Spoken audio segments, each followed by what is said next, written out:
आप सभी को मेरा नमस्कार। मेरा नाम है अभिषेक कुमार है। स्वागत है आपका मैथ्स मेनिया पे। तो आज से हम मैथ्स का इंटेंस रिवीजन करने वाले हैं और ये रिवीजन हम पीवाईक्यू के थ्रू करने वाले हैं। और पीवाईक्यू भी कौन से, जो आपके पिछले 2 साल में नए पैटर्न पे जो आपके मेंस में क्वेश्चंस आए हैं, सीजीएल हो चाहे सीएचएसएल हो, उसके क्वेश्चंस देखेंगे 2022 और 2023 के।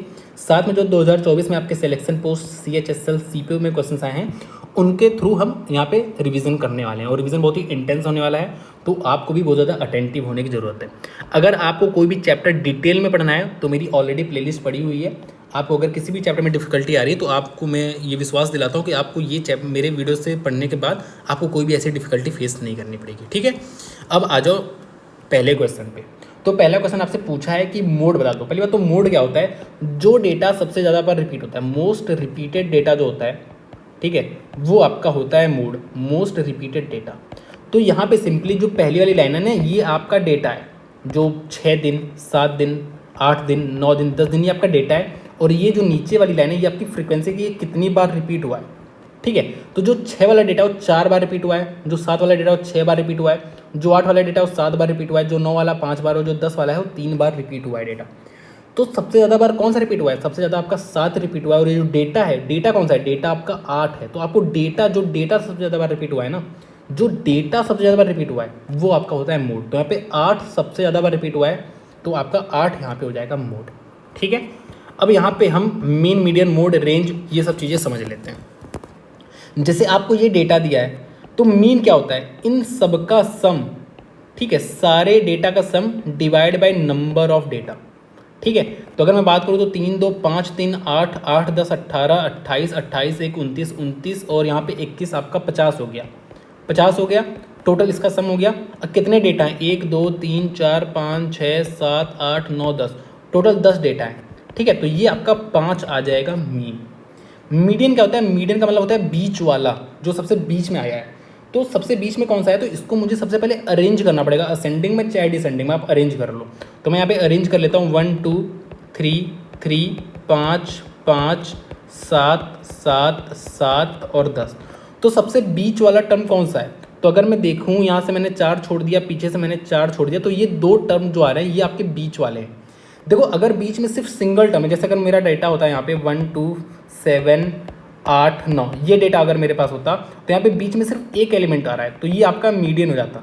लेकिन यहाँ पे बीच में 2 एलिमेंट आ रहे हैं, तो आपको इन दोनों का एवरेज लेना है। तो 5 + 5 डिवाइड बाई 2 आपका 5 ही आ जाएगा। तो ये आपका हो गया मीडियन। अगर मैं बात करूँ मोड की, मोड क्या, जो सबसे ज़्यादा बार रिपीट होता है, तो आपको दिख रहा होगा 7 यहाँ पे सबसे ज़्यादा बार रिपीट हुआ है। ठीक है, 7 3 बार रिपीट हुआ है, 5 आपका 2 बार रिपीट हुआ है, 3 आपका 2 बार रिपीट हुआ है, ये सब आपके 1 1 बार रिपीट हुए हैं। तो 7 सबसे ज़्यादा बार रिपीट हुआ है, इस वजह से 7 आपका हो गया मोड। रेंज होता है मैक्सिमम जो टर्म होता है, मैक्सिमम जो आपकी वैल्यू होती है डेटा में, माइनस मिनिमम वैल्यू जो होती है, वो आपकी रेंज होती है। तो अगर मैं बात करूँ यहाँ पे मैक्सिमम वैल्यू 10 थी, मिनिमम वैल्यू आपकी 1 थी, तो आपका जो रेंज आ जाएगा वो आपका 9 आ जाएगा। कोफिशिएंट ऑफ रेंज क्या है? पहली बात तो कोफिशिएंट ऑफ रेंज की वैल्यू हमेशा 0 से 1 के बीच में होती है।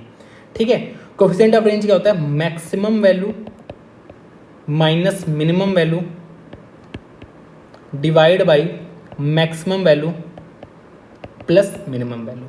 ठीक है, maximum value minus minimum value upon maximum value plus minimum value. जैसे अगर मैं बात करूँ तो मैक्सिमम ये है, मिनिमम ये है, अपॉन 10 + 1, तो आपका 9/11 आपका क्या आ चुका है? Coefficient of range. कोई भी डाउट है? कोई भी डाउट आपको नहीं होना चाहिए। तो यहाँ पे हमने कुछ चीज़ें सीख ली। हमने मीन निकालना सीख लिया। मीन निकालने का और भी तरीके होते हैं, हम आगे डिस्कस करेंगे। मीन क्या होता है? टोटल जो डेटा है, सारे डेटा का सम डिवाइड बाय कितने डेटा है। मीडियन हमने देख लिया, अगर मीडियन में अगर बीच में एक टर्म है तो बीच वाला टर्म हो जाता है, अगर 2 टर्म है तो दोनों का एवरेज लेते हैं। जो बीच में 2 टर्म होते हैं तो उन दोनों का एवरेज ले लेते हैं। तो हमने मीन, मीडियन, मोड, जो सबसे ज़्यादा बार रिपीट होता है, ये फॉर्मूला आगे मैं आपको बताऊंगा कैसे निकालना है। अभी आप याद करो कि जो सबसे ज़्यादा रिपीट होता है वो आपका मोड होता है। हमने पढ़ा यहाँ पे range, maximum value minus minimum value. हमने कोफिशिएंट ऑफ रेंज पढ़ा, maximum minus minimum upon maximum plus minimum. आपको एक फार्मूला और यहीं पे याद कर लो, mode equal to 3 median minus 2 mean. इस पर आपका भर भर के क्वेश्चन आता है। Mode equals to 3 median minus 2 mean. और आपको एक चीज़ और बता दूँ, जैसे आपको यहाँ पे डेटा दिया था, आपको मीन सपोज आपने निकाल लिया, मीडियन निकाल लिया, आपसे मोड पूछा, तो आपको ये फार्मूला यूज़ करके नहीं निकालना है। फिर आपको जब डेटा दिया रहता है तो जो सबसे ज़्यादा बार रिपीट होता है वही आपका मोड होता है। अगर आपको डायरेक्ट उस क्वेश्चन में आपको मीडियन दिया हो, मीन दिया हो, डायरेक्ट वैल्यू दी हो और आपसे डायरेक्ट मोड पूछे, या इन तीनों में से कोई भी 2 वैल्यू देके तीसरी वैल्यू पूछे तब आपको ये वाला फार्मूला यूज़ करना है, अदरवाइज आपको ये वाला फार्मूला यूज़ नहीं करना है। ठीक है, तो हमने इतने फार्मूले देख लिए हैं आज, बाकी फार्मूले भी हम आगे नए वाले क्लासेस में देख लेंगे। ठीक है, नेक्स्ट 2 साल पहले the population of a city was इतना 2 साल पहले था। अगर उसमें इंक्रीज होता है 4% और 5% इंक्रीज होता है आने वाले 2 सालों में, तो अब की आज की पॉपुलेशन क्या है। ठीक है, तो देखो पहले पॉपुलेशन थे इतने, फिर हुआ 4% का इंक्रीज, मतलब हुआ आपका 26/25, फिर हुआ 5% का इंक्रीज, मतलब 21/20। ठीक है, तो अगर मैं इसको काटूँ तो ये आपका जाएगा 7 बार। अगर मैं काटूँ 0 से 0, इसको काटूँ मैं 13 बार, तो 21 × 13 कितना आ जाएगा, 21 × 13 आपका 13, 26, 273 आ जाएगा। इसको 7 से मल्टीप्लाई कर दो, 7 × 21, हाथ लगा दो, 49, 51, 5 और 7 × 14, 5, 19, तो 1911 और 00 आपका आ जाएगा। तो आपका ये पॉपुलेशन आपकी प्रेजेंट पॉपुलेशन हो जाएगी। नेक्स्ट देखते हैं, a number is increase by 25% and then decrease by 16%। तो मैंने उस नंबर को मान लिया 100, ठीक है, और फिर इंक्रीज कर दिया 25%, मतलब 5/4 कर दिया है, फिर मैंने डिक्रीज कर दिया 16%, मतलब मैंने सिंपली इसमें 21/25 कर दिया है। तो 25 चौका होता है 100, ये आपका आ चुका है 105। तो आपका नंबर था 100, वो बन चुका है 105, तो 5 से कर गया है इंक्रीज। तो इस क्वेश्चन में देखो क्या कर रहा है, सिंपली कह रहा है कि the cost of 4 chair and 3 tables is 2100 and the cost of 5 chair and 2 table is 1750। मतलब 4 चेयर प्लस 3 टेबल की जो वैल्यू है वो 2100 है, और जो आपका 5 चेयर प्लस आपका कितना 2 टेबल की जो प्राइस है वो आपका 1750 है। तो ये क्वेश्चन ना आपको मैं शिफ्टिंग बताने का, ये बहुत ही अच्छा क्वेश्चन है शिफ्टिंग समझाने के लिए। अगर आप देखो यहाँ से आपका 4 से 5 हो गया, मतलब एक चेयर बढ़ा दे रहे हैं और एक टेबल घटा दे रहे हैं, तो जो आपका प्राइस में आ रहा है वो 350 का वेरिएशन आ रहा है, 350 प्राइस घट जा रहा है। मतलब अगर आप एक चेयर ज़्यादा खरीद रहे हो और एक टेबल कम खरीद रहे हो, तो आपका जो प्राइस हो रहा है 350 कम हो जा रहा है। तो अगर मैं फिर एक चेयर ज़्यादा खरीदूँ और एक टेबल कम खरीदूँ, तो फिर मेरा 350 रुपये घट जाएगा। फिर मैं अगर एक चेयर ज़्यादा खरीदूँ और एक टेबल कम खरीदूँ, तो मेरा फिर 350 रुपये कम हो जाएगा। तो टोटल 700 रुपये कम हुआ, तो 1050 हो गया कि नहीं। ठीक है, अब यहाँ पे 0 टेबल है, ये 7 चेयर की प्राइस है सिर्फ। तो अगर मैं चेयर की प्राइस यहाँ से निकालना चाहूँ तो 150 आ जाएगा एक चेयर की प्राइस। ठीक है, तो बताओ कितना आसान था यहाँ पे एक चेयर का प्राइस निकालना। अगर मुझे यहाँ पे एक टेबल का प्राइस निकालना होता, ठीक है, तो मैं कैसे निकालता। अगर मैं आपको सेम चीज़ दिखाऊँ, अगर मैं आपको चलो दूसरे कलर से दिखाता हूँ। देखो यहाँ पे 4 चेयर प्लस 3 टेबल का प्राइस दिया था 2100। ठीक है, अगर 5 चेयर, मैं आपको शिफ्टिंग समझाने के लिए दोबारा समझा रहा हूँ ना, जिससे आप टेबल का प्राइस निकाल सको, इसका 1750 दिया था। तो यहाँ से अगर आप देखो मुझे टेबल निकालना है ना, तो मुझे टेबल इसको 0 करना पड़ेगा। चेयर को कैसे 0 करना है, तो ये 5 से 4 जा रहा है, ये 2 से 3 जा रहा है।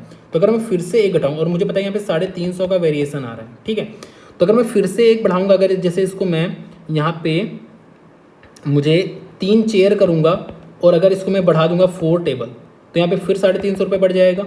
ठीक है, अगर मैं फिर करूँ तो आपका 2 चेयर, आपका 5 टेबल, फिर 350 बढ़ जाएगा। ठीक है, फिर अगर मैं यहाँ पे करूँ तो यहाँ पे आपका 1 चेयर और यहाँ पे आपका क्या हो जाएगा 6 टेबल, आपका फिर 350 रुपये बढ़ जाएगा।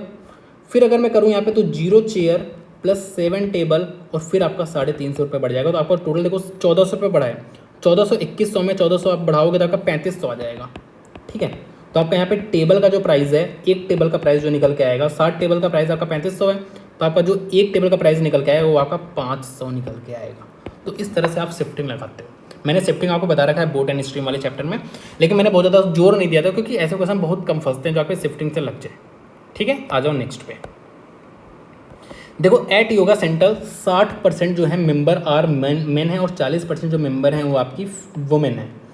अगर एवरेज है, मेन का जो एवरेज एज है वो 55 साल है। देखो मेन का जो एवरेज एज है 55 साल है, जो वुमेन का एवरेज एज है वो 45 साल है।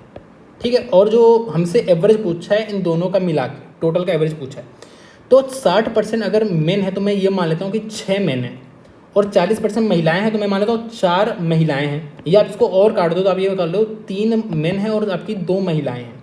ठीक है, 55 वेट है एवरेज, तो 55 × 3 आपका क्या हो जाएगा 165 प्लस 45 × 2 आपका हो जाएगा 90, और टोटल कितने लोग हैं 5 लोग हैं, क्योंकि 3 आदमी हैं और 2 महिलाएं हैं। तो डिवाइड बाय 5, तो आपका कितना आ जा रहा है यहाँ पे आपका 255/5 इक्वल्स टू 51 आ जा रहा है सिंपली। तो जब भी आपको परसेंटेज में दिया हो या आपको रेशियो में भी दे सकता है कि चलो मेन और वुमेन का रेशियो जो है 5:3 है, तो आपको ये मान लेना है कि 5 मेन हैं और 3 महिलाएं हैं, आपको ये मान लेना है, ठीक है। और एवरेज दिया है, एवरेज का मतलब क्या है कि हर एक बंदे का उतना वेट है, ठीक है। आप ऐसे सपोज कर सकते हो ना कि हर एक बंदे का उतना वेट है। तो इस क्वेश्चन को देखो आपसे क्या कह रहा है, आपको ये दिया है कॉट के टर्म में इक्वल्स टू 1 और आपको यहाँ पे कॉस स्क्वायर के टर्म में बताना है। देखो कॉट को पहले कॉस में ले जाना है, तो पहले इसको कॉस और साइन में चेंज कर लो।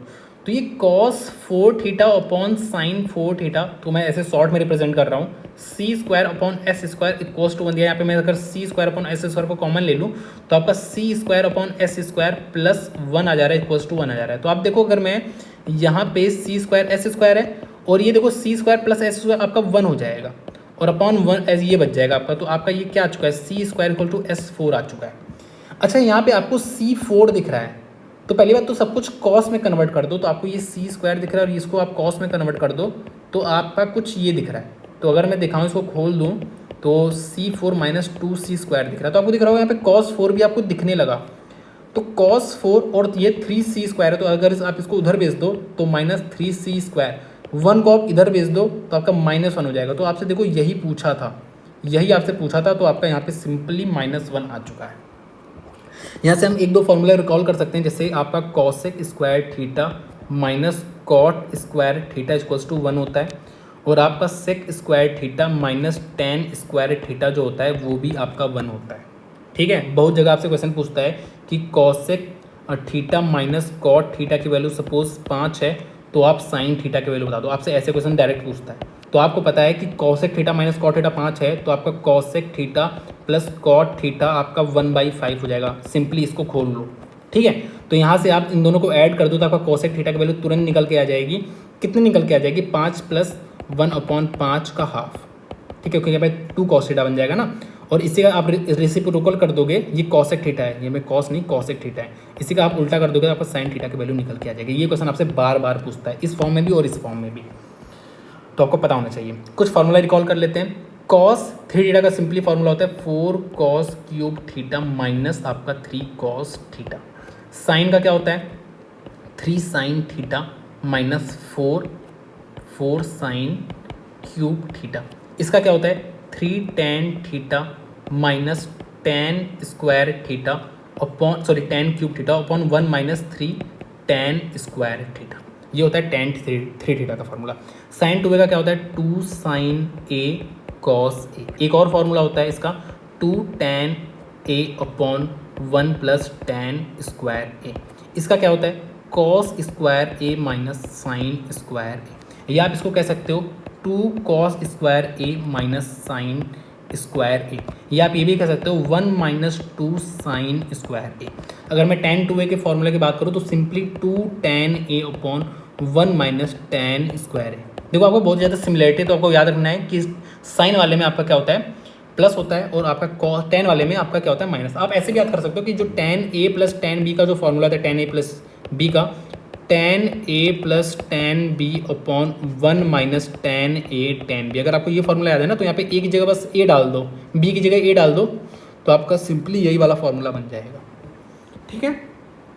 आ जाओ इस पर, ये सर्ट्स एंड इंडिसेस है। अगर मैं बात करूँ सिंपल, अगर x की वैल्यू निकालूँ तो देखो x 3 की पावर 2 है और यहाँ पे 3 की पावर -4 है, तो -4 अगर ऊपर आएगा तो सिंपल आपकी 3 की पावर 6 बन जाएगा।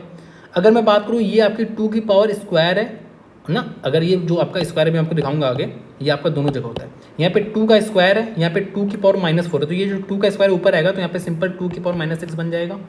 हमें क्या बताना है, हमें 2 की पावर यहाँ पे -2, इसका भी -2 कर दो तो इस पूरे का -2 कर दूंगा, तो ये 3 की पावर आपकी -12 बन जाएगी और 2 की पावर आपकी 12 बन जाएगी।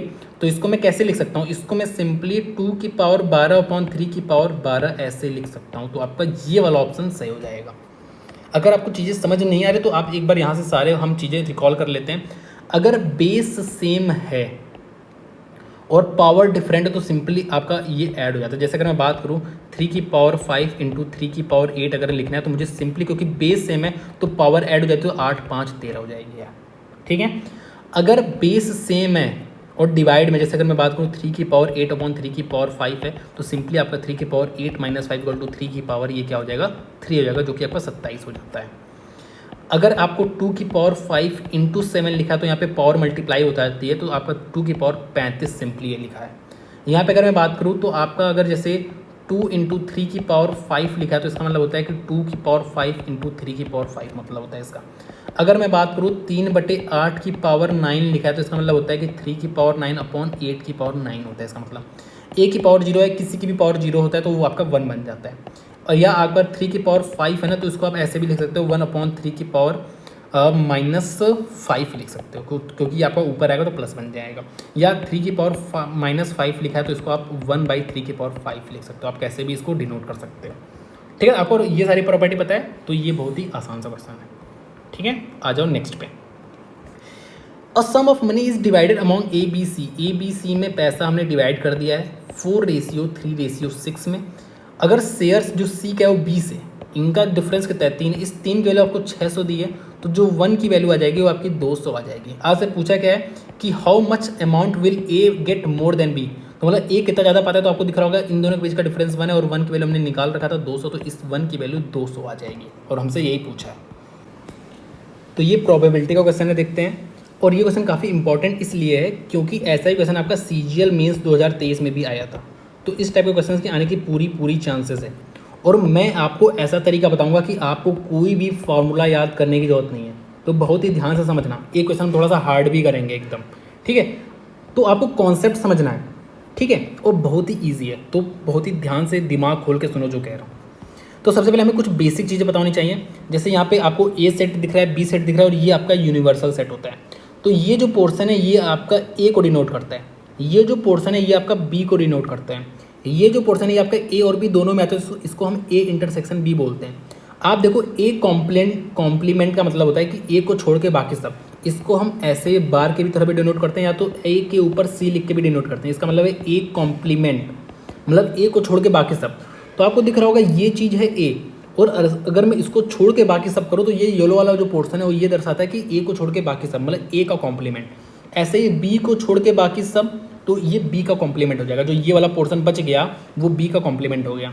ये आपका ए यूनिवर्सल बी, मतलब ए और बी दोनों में आया हुआ है, ये आपका ए इंटरसेक्शन बी हो गया। इतनी चीज़ें बहुत ही बेसिक हैं, आपको पता होनी चाहिए। अब हम करते हैं इसको सॉल्व। तो यहाँ पे ए आ रहा है, बी आ रहा है, तो मैं यहाँ पे ए को ड्रॉ करूँगा, बी को ड्रॉ करूँगा, और मैं एक ड्रॉ करूँगा यूनिवर्सल। ठीक है, ये आपका ए है, ये आपका बी है। एक काम मैं और करूँगा, मुझे यहाँ पे 3/8 दिख रहा है, तो मैं इन सबको ना सबका डिनोमिनेटर 8 बना लेता हूँ, जिससे मुझे कैलकुलेशन करना बहुत ईजी रहे। तो मैं इसको लिख देता हूँ 4/8। इसको मैं क्या लिख दूँ, इसको मैं लिख दूँ 2/8। मैंने सिंपली सबको 8 बना लिया डिनोमिनेटर। ठीक है, तो हम शुरू करते हैं ए इंटरसेक्शन बी से। तो ए इंटरसेक्शन आपका 2/8 है। ठीक है, आपसे कह रहा है कि पी ए की वैल्यू 3/8 है। अरे एक बात बताओ पहले, ए क्या है? ए आपका ये है, इस पूरे की वैल्यू आपकी 3/8 है। तो अगर ये 2/8 ऑलरेडी आ चुका है, और अगर आप इसको 1/8 कर दो तो आपका ये 3/8 हो गया कि नहीं, दोनों मिला के।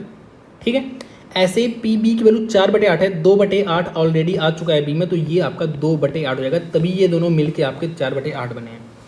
आप देखो यहाँ पे टोटल कर दो तो ये 5/8 है, तो जो 3/8 है वो आपका यूनिवर्सल में चला गया, ये आपका 3/8 है। ठीक है, अब आपको क्या बताना है, आपको सबसे पहले ए कॉम्प्लीमेंट निकालना है, फिर आपको बी कॉम्प्लीमेंट निकालना है, फिर उसका जो कॉमन एरिया है वो आपको निकालना है। जैसे अगर मैं आपको दिखाने की कोशिश करूँ ए कॉम्प्लीमेंट क्या है, तो ए को छोड़ के जो हिस्सा है ना पूरा, ये पूरा हिस्सा ए को छोड़ दो तो ये पूरा हिस्सा आपका ए कॉम्प्लीमेंट है। अगर मैं आपको बी कॉम्प्लीमेंट दिखाने की कोशिश करूँ तो बी को छोड़ दो, आप बी को छोड़ दो, और बाकी जो हिस्सा आ गया वो आपका बी कॉम्प्लीमेंट है। और इनका इंटरसेक्शन लेना मतलब वो कौन सा एरिया जो दोनों बात, जिसमें हरा कलर भी आ रहा है, जिसमें आपका येलो कलर भी आ रहा है, तो वो जो ए पोर्सन है वो आपका सिंपली ये वाला पोर्सन है। ये वाला पोर्सन जो है आपका, यहाँ पे आपका दोनों चीज़ें आ रही है, येलो भी आ रहा है और ये आपका ग्रीन भी आ रहा है, तो ये आपका हो गया। और इसकी वैल्यू क्या है, तो इसकी वैल्यू सिंपली 3/8 आपको दिख रही है।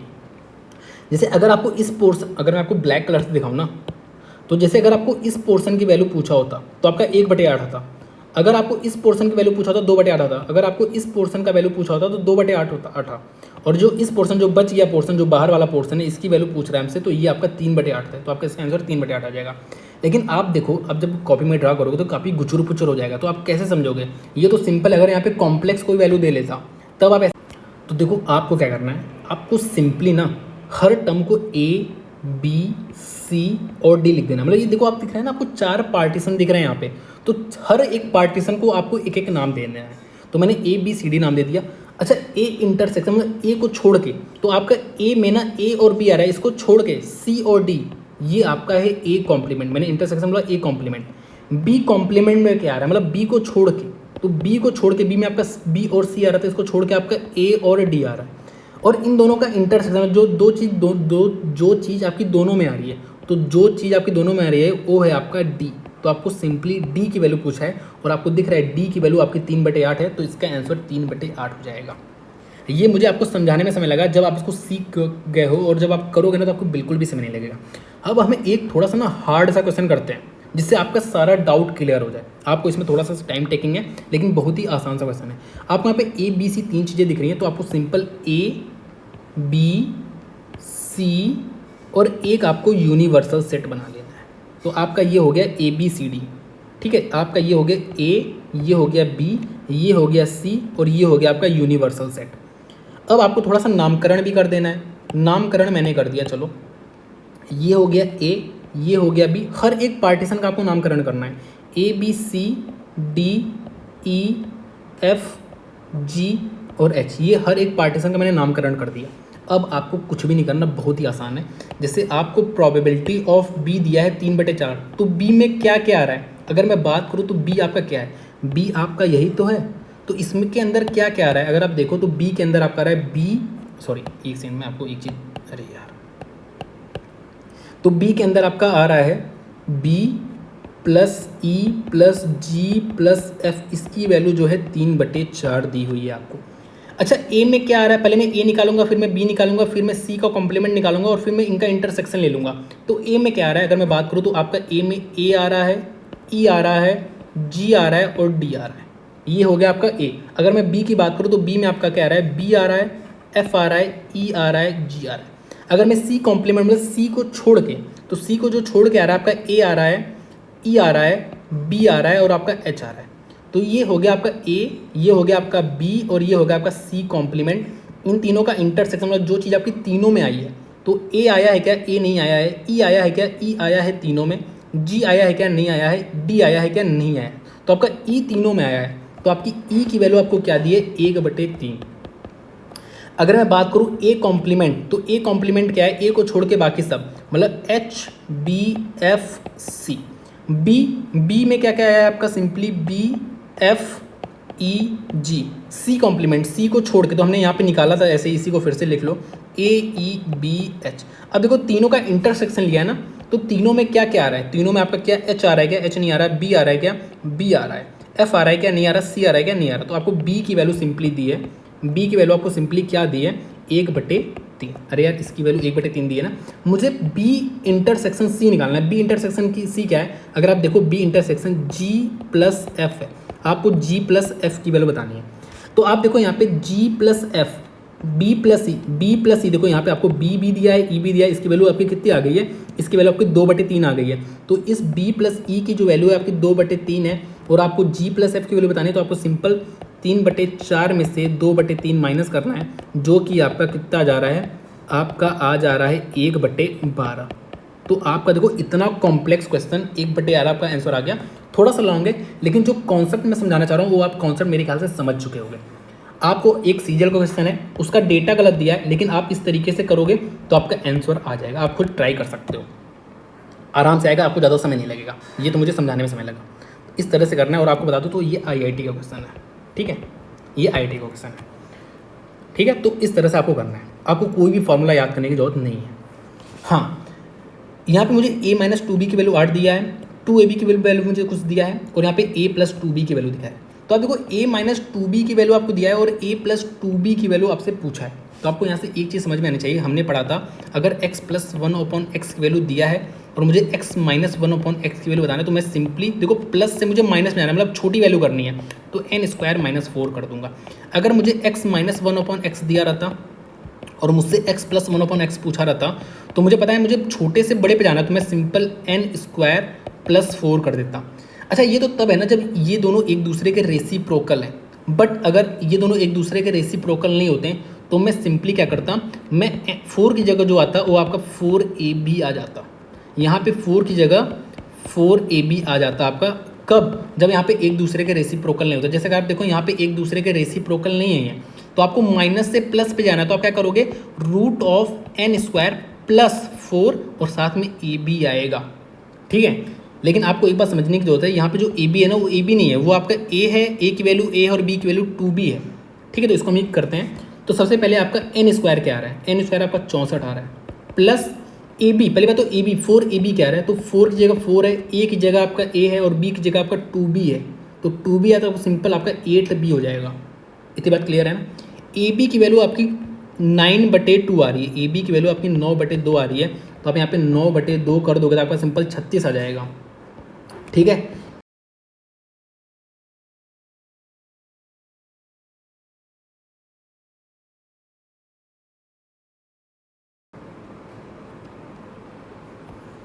तो वही चीज़ मैंने आपको यहाँ पे भी दिखा दिया है। ठीक है, यहाँ पे प्रूफ भी आप चाहो तो देखना चाहो देख सकते हो, वरना मैं आपको सारी चीज़ें ऊपर बता चुका हूँ।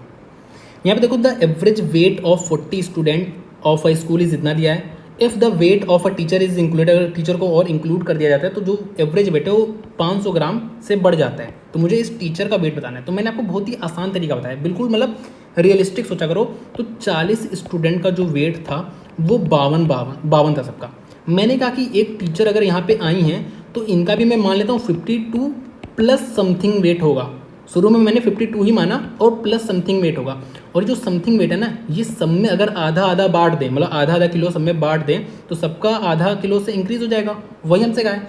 तो अगर मैं सबसे आधा आधा बांटूँ तो यहाँ पे टोटल अब 41 लोग हैं, 41 लोग को मुझे आधा आधा बांटना पड़ेगा, तभी सबका आधा से बढ़ेगा। तो ये जो वेट होना चाहिए आधा आधा, इनको पास एक्स्ट्रा होना चाहिए ना।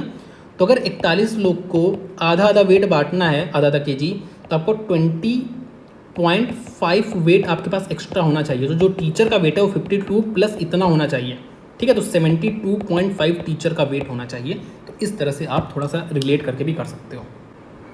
तो देखो, हमसे सिंपली कह रहा है the diameter of a sphere is increase bye 30%। मुझे बताना है कि इसका जो वॉल्यूम है कितने परसेंट से इंक्रीज हो जाएगा।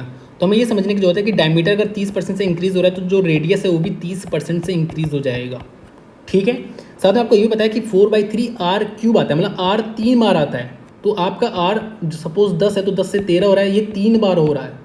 ठीक है, तो आपका जो आ जाएगा वो 1000 से वॉल्यूम जो है वो आपका 2197 जा चुका है। कितना इंक्रीज कर चुका है ये आपका 1197 इंक्रीज कर चुका है। 1000 पे इंटू 100 कर दो तो आपका सिंपली 119.7% आपका इंक्रीज कर जाएगा। और वैसे आपको इतना करने की जरूरत नहीं थी, आपको पता है यहाँ पे 10 से 13 हो रहा है, तो 10 से मतलब 1000 से ये 2197 हो जाएगा। तो आपको 197 एक ही में दिख रहा है ऐसा, तो आपको यही टिक मार के आगे बढ़ जाना है। ठीक है, the diameter of hemisphere ball is 21 centimetre. तो मुझे वॉल्यूम बताना है इसका। वॉल्यूम क्या होता है, 2/3 पाई आर क्यूब।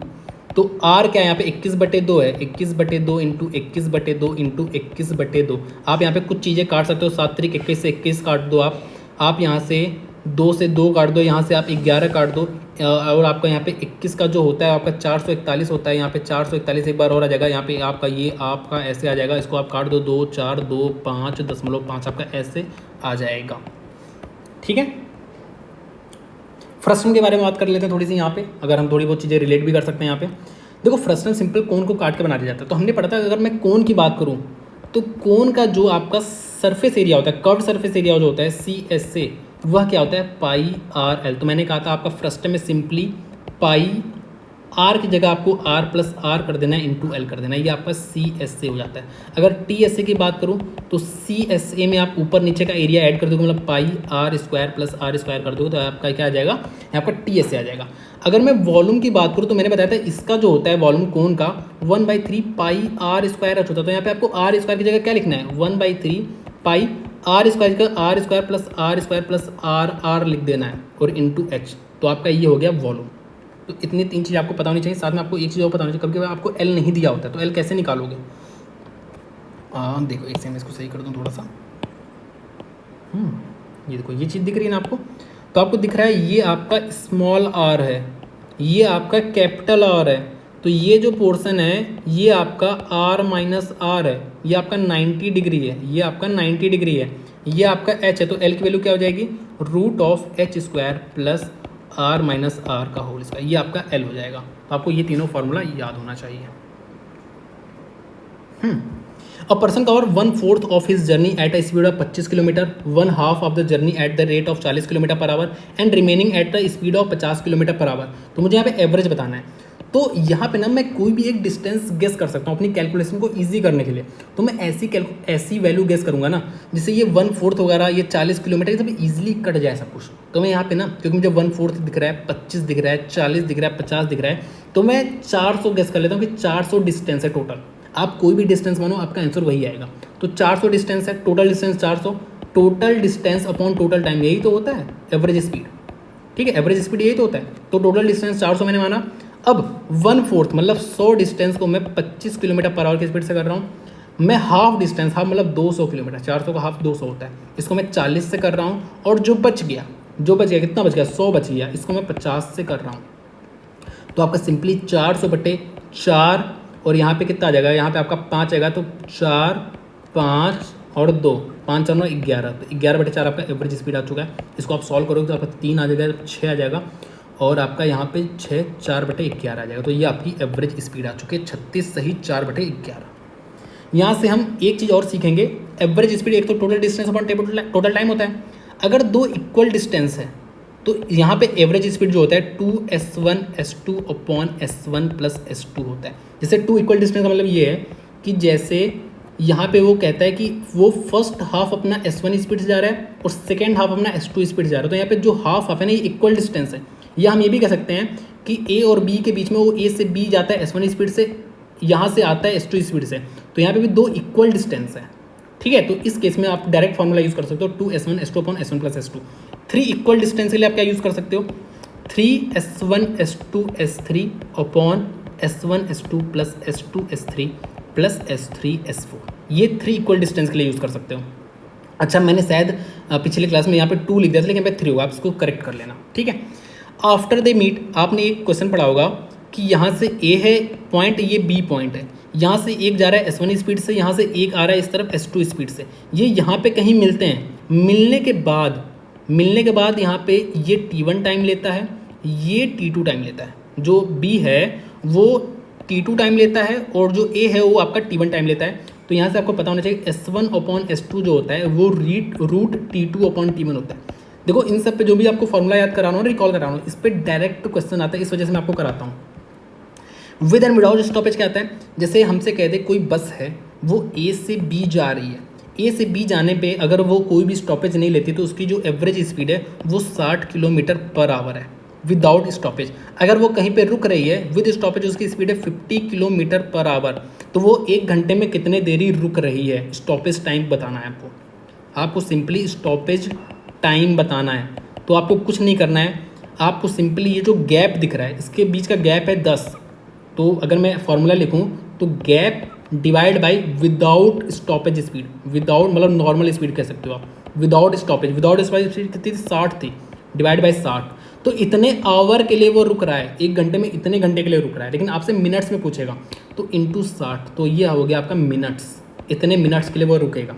इंटू आप कर दो 60 तो आपका ये आ जाएगा मिनट्स, इतने मिनट्स के लिए वो रुक रहा है 1 घंटे में। ठीक है, समझ गए।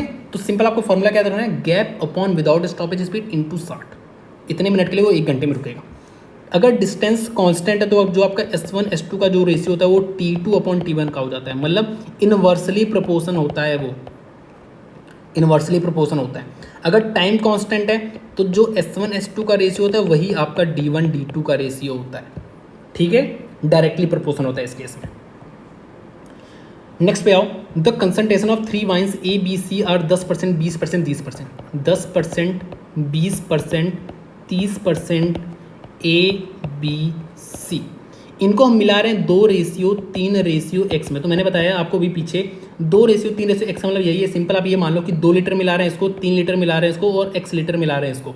तो 10 वाला 2 लीटर बना है तो आपका ये 20 आ जाएगा, 20 वाला 3 लीटर मतलब आपका 60 आ गया, और 30 वाला x लीटर मतलब 30x आ गया। टोटल कितना लीटर है, 5 + x, और इसी की वैल्यू आपको दी है।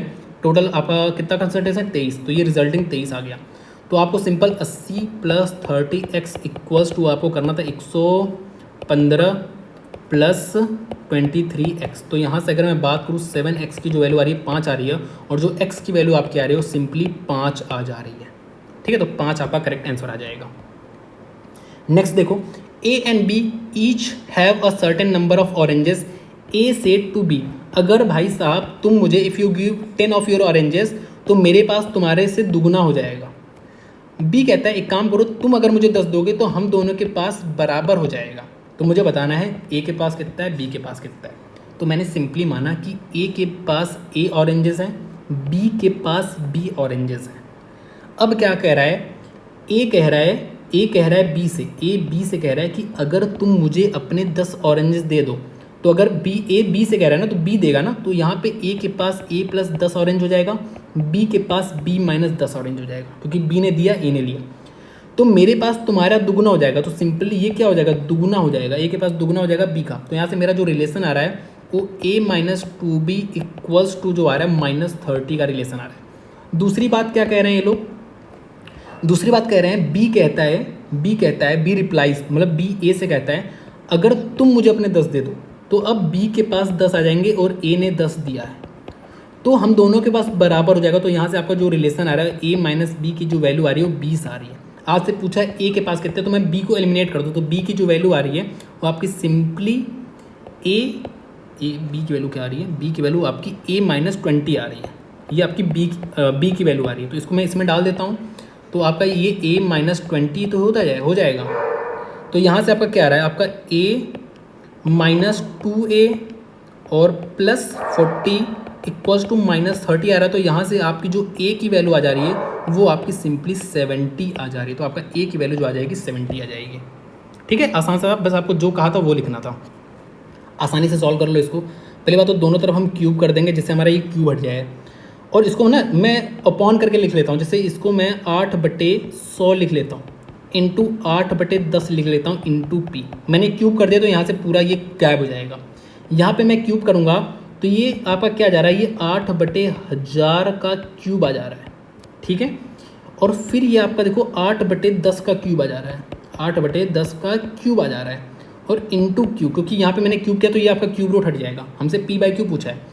तो अगर मैं देखूँ यहाँ से तो आपका देखो ये 1000 है, ठीक है, और यहाँ से आपका 8 का स्क्वायर है। तो अगर मैं यहाँ से बात करूँ थोड़ी सी, तो यहाँ से अगर मैं काटूँ तो ये आपका 3 कट गया, यहाँ पे आपका 3 बचा है, यहाँ पे अगर मैं काटूँ तो ये पूरा कट चुका है। ठीक है, आपका सिंपल 8 बचा। अगर मैं P/Q की बात करूँ तो सिंपल आपके 8 की पावर 3 और 8 की पावर 4, 8 की पावर 4 अपॉन यहाँ पे 10 की पावर 3 इंटू 3, 10 की पावर आपकी 9 आ चुकी है। इसको आप 8 की पावर 4 इंटू 10 की पावर -9 में लिख सकते हो, हमने वो भी ऊपर सर्ट्स एंड इंडिसेस देखा है। तो आपका सिंपली ये वाला आंसर आ जाएगा। A pole stand vertically on a ground with the help of 12 meter steel wire tied to its end affixed on the ground. If the steel wire makes an angle of 30 degree with the horizontal, then the height of, मैंने आपको अभी कल ही बताया, इतना आसान है ये आपको 30 डिग्री दिया है, ये आपको 12 मीटर वायर दिया है, आपको पता है ये 60 डिग्री हो जाएगा, और आपको पता है ये इसका डबल होता है।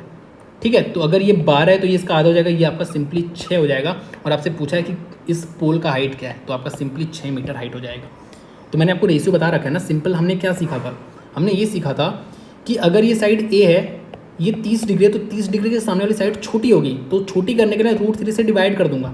अगर ये 60 डिग्री है, ये 60 डिग्री है, और ये साइड A है, तो मैंने कहा था 60 डिग्री के सामने वाली साइड बड़ी होगी, बड़ी करने के लिए उसको √3 से मल्टीप्लाई कर दूंगा। मैंने एक चीज़ और सीखा था कि हमें हाइपोटेन्यूस लेना है, 60 डिग्री लेना है, उसके साथ वाली साइड लेनी है। जैसे अगर यहाँ पे मैं बात करूँ तो ये हो गया हाइपोटेन्यूस, ये 60 डिग्री हो गया, इसके साथ वाली साइड। तो अगर ये वाली साइड 5 है तो ये इसका जस्ट डबल हो जाता है, ये 10 हो जाएगा। तो यहाँ पे ये 12 था, तो सिंपली ये इसका आधा हो जाएगा, 6 हो जाएगा। यहाँ पे देखो कह रहा है कौन सा नॉट ट्रू है। ठीक है, ट्रेंगल है, रेशियो दिया है, और मुझे दिख रहा है ये पाइथागोरस यहाँ पे मतलब ट्रिपलेट है, मतलब ये राइट एंगल ट्रेंगल है। तो then the two of its angle are accurate. बिल्कुल सही बात है, जब आपको एक 90 डिग्री हो जाएगा तो बाकी दोनों तो 90 से कम ही होगा, तो ये दोनों आपके एक्यूट एंगल है। तो ये आपका स्टेटमेंट बिल्कुल सही है। The triangle formed by connecting the mid points of the sides of a triangle has the 1/4 of the area. ठीक है, तो ये भी मैंने आपको बता रखा है वैसे कि अगर मैं ये कर दूँ, तीनों के मिड पॉइंट को कनेक्ट कर दूँ, तो ये जो चारों एरिया होते हैं ना, अगर मैं आपको थोड़ा सा दिखाने की कोशिश करूँ, यहाँ पे ये मिड पॉइंट कनेक्ट आप ये समझ लेना, तो ये जो चारों एरिया ना, चारों बराबर होते हैं, चारों बराबर होते हैं। तो जब चारों बराबर हैं तो अगर मैं इससे सिर्फ ये बीच वाला पूछे तो ये 1/4 हो जाएगा कि नहीं, पूरे का 1/4 हो जाएगा आसानी से। The area of a triangle with the largest side L, ये एल है, सॉरी ये एल है, always has an area less than L square by 2। इसके बारे में हमें नहीं पता, बाद में देखेंगे, हम यहाँ पे देखते हैं, इसके बारे में कोई आइडिया नहीं, हम इसको देखते हैं। The area of an isosceles triangle with sides 2a and 3a is इतना मुझे दिया हुआ है, ठीक है, 2a एंड 3a मुझे दिया, तो मुझे इसका एरिया, तो इसका एरिया हम निकाल सकते हैं बिल्कुल। देखो यहाँ पे आपको ये दिया है आइसोस्केलस, ये आपको दिया है, आप यहाँ से एल्टीट्यूड डाल दो, ये आपका 2 है। मैंने बोला अगर आप इक्विलेटरल ट्रायंगल पे एल्टीट्यूड डालो या आइसोस्केलस पे एल्टीट्यूड डालो ना, तो दोनों पोर्शन जो होते हैं आपके, ये बिल्कुल ये वाला जो पोर्शन है ये वाला पोर्शन एकदम आइडेंटिकल हो जाता है, कॉन्ग्रुएंट कह सकते हो, ठीक है। तो ये 2a है, ये 2 है, ये पूरा 3a है, तो ये आपका 3a/2 हो जाएगा। अगर मैं पाइथागोरस से ये निकालना चाहूँ एल्टीट्यूड, तो सिंपल आपका 4a² माइनस 9a²/2 आ जाएगा, सॉरी 4 आ जाएगा, 4 चौक 16, तो आपका ये 16 9, तो आपका 7a²/4 आ जाएगा। इसका अगर मैं रूट ले लूँगा तो आपका रूट 7a/2 आ जाएगा ये एल्टीट्यूड। तो यहाँ से मैं इजीली निकाल सकता हूँ area half into base, base क्या है 3a है, 3a इंटू हाइट आपका रूट 7a/2। तो आप देखो ये आपका इसके इक्वल नहीं आ रहा, मतलब यही आपका फॉल्स है, तो ये वाला आपका करेक्ट ऑप्शन हो जाएगा, क्योंकि यही आपका फॉल्स स्टेटमेंट है। तो आपको इसकी ज़रूरत भी नहीं थी, पता हो या ना पता हो। और वैसे आप अगर आपको नहीं, चलो ठीक है, यहाँ से मैं एक रिजल्ट देखने को मिल ही जा रहा है, तो हम इसको देख ही लेते हैं, रिजल्ट जो भी है हम याद कर लेते हैं इसको। ये रिजल्ट आप याद कर लेना, मैं आपको थोड़ा सा इसको हाईलाइट भी कर दे रहा हूँ, ठीक है, कि अगर आपका यहाँ से मैं इसको हाईलाइट भी कर दे रहा हूँ कि आपको जो रिजल्ट दिया है कि the area of a triangle with largest side L always as an area L²/2, क्योंकि आपको पता है ना अगर लार्जेस्ट साइड एल है, ठीक है, तो मैं मान लेता हूँ अगर दो साइड एल होती, ठीक है, अगर मान लेता हूँ दो साइड एल है, ठीक है, ये भी साइड कुछ होगी, ठीक है, तो अगर मैं इसका एरिया निकालना चाहूँ half into base into height, या आप कह लो अगर ये परपेंडिकुलर होता तो हाफ L इंटू एल होता, तो L²/2 होता मैक्सिमम, तो इससे आपका कमी होगा, ठीक है। तो यहाँ से आप इसको समझ सकते हो, L² ये L है, ठीक है, यहाँ से आप एक रिजल्ट भी याद कर सकते हो। आज आप देखो क्या कह रहा है, a dishonest shopkeeper sells rice at cost price but makes a 25% profit using faulty way, ठीक है, तो ये 100 का सामान 125 में बेच रहा है overall. He decide to give a discount to attract more customer, what percent of discount should he offer to make a profit of 10%। तो देखो अभी तो ये 100 और 125 में इसने मार्क किया कि बेच रहा है, लेकिन अब वो डिस्काउंट भी दे रहा है, तो अब उसको 10% का प्रॉफिट हो रहा है, मतलब अब वो 110 में बेच रहा है, तो कितने का डिस्काउंट दिया, अरे यार 15 का दिया, पर 125 पे इंटू आपको 100 कर दो, तो यहाँ से आप एक जीरो और लगा दो ना, अगर एक जीरो और लगा दो तो आपको दिख रहा है ये 8 बार जा रहा है, 15 × 120 बटे 10, 12% का, अब उसको 12% का वो डिस्काउंट दे रहा है। तो इस तरह से आप करना है, आपको थोड़ी सी कैलकुलेशन क्विक करनी है। तो ये 20 क्वेश्चन थे, हमने काफ़ी यहाँ पे रिवीजन भी किया। एक मैं कुछ और सोच रहा था, आपको बता देता हूँ, अगर यहाँ से दिख जाता, अगर मुझे थोड़ी सी मेरे दिमाग में आया था, लेकिन मैं आगे बढ़ चुका था, एक सेकेंड रुक जाओ, तो मैं उसको भी रिकॉल करा देता।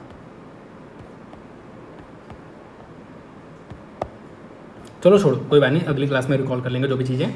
तो इस तरह से हम क्लासेस करेंगे, आप बता देना आपको क्लास कैसी लगी, और हाँ शेयर भी कर देना ज़रूर, ठीक है, और हम बहुत मज़ा आएगा, हम आगे बहुत सारी चीज़ें इंटेंस रिवीजन करेंगे। जो भी मैं आपको चीज़ें रिकॉल कराता हूँ, पहली बात आपको ये समझने की ज़रूरत है, ये आपके स्टैंडर्ड फॉर्मूले हैं और इस पर बेस्ड आपके डायरेक्ट क्वेश्चन आते हैं बार बार। तो ऐसे जब भी क्वेश्चन है तो आपको फिगर उगर बनाने की जरूरत नहीं है, आपको तुरंत, जैसे अगर ज्योमेट्री का भी कोई क्वेश्चन है जो स्टैंडर्ड फार्मूला पे, तो आपको फिगर बनाने की जरूरत नहीं, आपको डायरेक्ट फार्मूला लगा के आपको आंसर निकालना है, ठीक है। तो ये बात आपको ध्यान देनी है, ठीक है। तो इसको हम मल्टीपल बार रिवाइज भी करेंगे, टेंशन लेने की जरूरत नहीं है, जब भी आएगा हम उसको रिवाइज करेंगे। तो आज के लिए इतना रखते हैं, थैंक यू सो मच।